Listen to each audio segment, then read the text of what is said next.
Ibibigay na natin to sa kanya.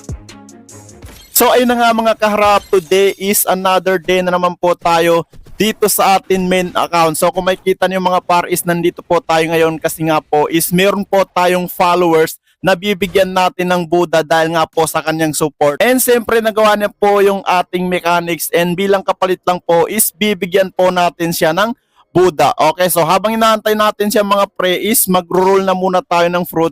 Kasi nga po tulad ng sinabi ko, kapag po meron tayong makuhang magandang fruit is ipapamigay natin sa inyo yan. 101% po is mananalo po kayo or mapili po kayo sa mananalo ng ating mga magagandang fruit. Okay, so simulan na po natin to mga pre. Pupunta lang po tayo dito sa labas para po mag-roll ng fruit. Okay, so sana po makakuha tayo ng maganda dito. So, wag na natin patagalin mga par. Simulan na po natin to.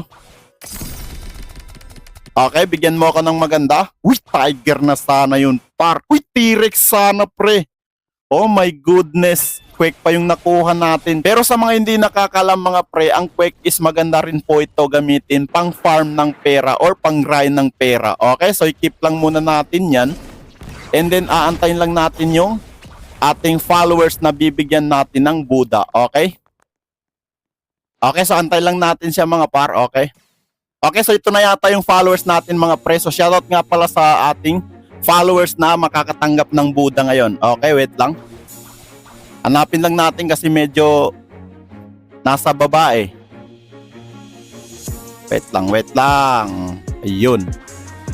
Okay, so yan na nga mga par. So kung gusto niyo manalo ng Buddha mga pre is, ang gagawin niyo lang po is mag-like, follow, share, tapos mag-comment po kayo ng inyong username mga pre. Okay? Ibibigay na natin to sa kanya.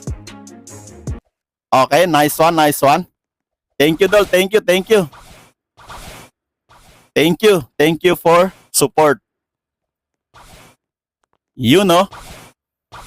And katulad nga po ng sinabi ko sa inyo mga kaharap, kung gusto niyo po makatanggap ng fruit mula sa atin, is gagawin nyo lang po yung 4 na mechanics natin, which is ang kailangan nyo lang is mag-like, comment, share, tapos mag-follow po kayo sa atin page na Ubilit, and yun lang. So hanggang dito lang po yung video natin ngayon mga pre, and salamat po sa inyong panonood.